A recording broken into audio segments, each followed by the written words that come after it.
दर्शक बंधु नमस्कार। आम जाना ईश्वर कौन। ईश्वर एक एवं अद्वितीय। से सर्वद्रष्टा सर्वशक्तिमान एवं सर्वदा विद्यमान। प्रत्येक व्यक्ति पर आस्था स्थापन करने उचित। ईश्वर गोटे एवं एक सबका मालिक एक। समस्त भगवान गोटे। भगवान द्वितीय ना से अद्वितीय। से सब सृष्टि कर सर्वश्रेष्ठा।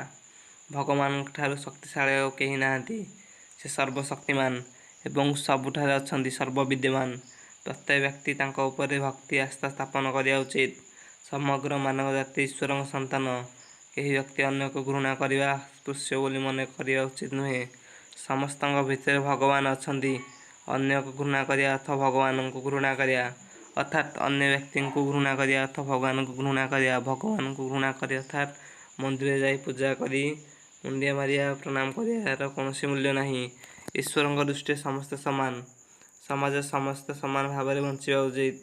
भगवान मत समाज नारी जी आवश्यक पुरुष से आवश्यक।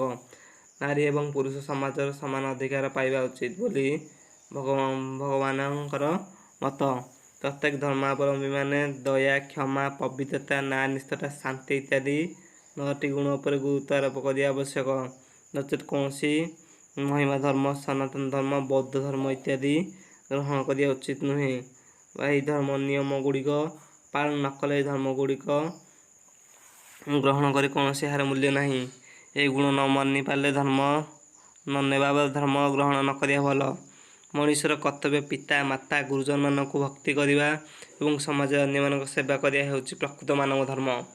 मानव सेवा ही ईश्वर सेवा। कारण प्रत्येक मानव देह ईश्वर रही तेणु मानव सेवा ही ईश्वर सेवा। जी तुमको घृणा कर तुम्हें ताकू स्नेह कर। कारण जी तुम घृणा कर तुम्हें स्नेह करने द्वारा आर तुम प्रति घृणा मनोभाव आसो ना। तुमको जी घृणा कर तुम्हें भावी नेब जे तुम्हें पूर्व जन्मर कि पाप कर पूर्व कि पाप कर तेणु से तुमको घृणा कर तुमको घृणा करने द्वारा तुम पापर कि क्षय हो तुम पाप क्षय कर से भल करुच्ची। जी तुमको घृणा कर तुम्हें ताकू स्नेह कर।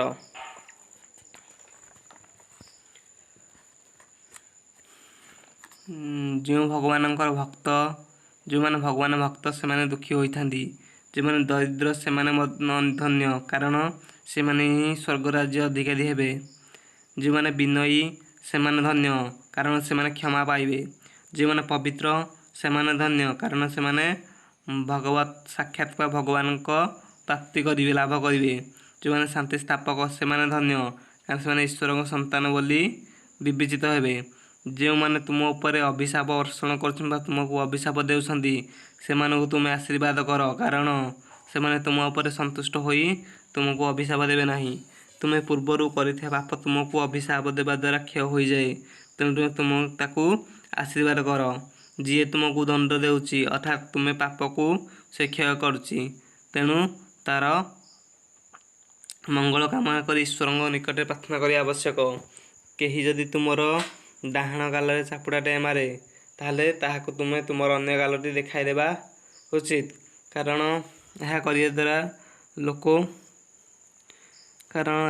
लोक वीर हो न थाए कहवा लोक बड़ हो न थाए सहिबा लोक सब धन्य बा बड़ होता है।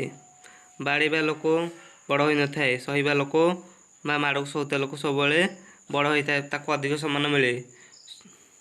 सब वीर बा बड़ होगा चेष्टा कर। तुम्हें जदि तुम डाहाण गाल को कहीं चापुड़ाटे मारे तुम्हें बाम गाल देखाई देव एवं एपरी नीति जदि समस्त संसार चलिए तो संसार पापर विलोप हो पाप को गुना कर मात्र पापी की नुहे। पाप थी पापी होती तेणु पाप को विनाश कर हेले पापी की नुहे।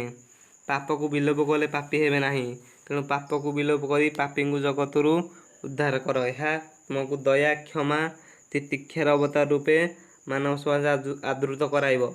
मिथ्याचार कपटतार ऊर्ध्वे रही सकाशे समस्त उपदेश दियो।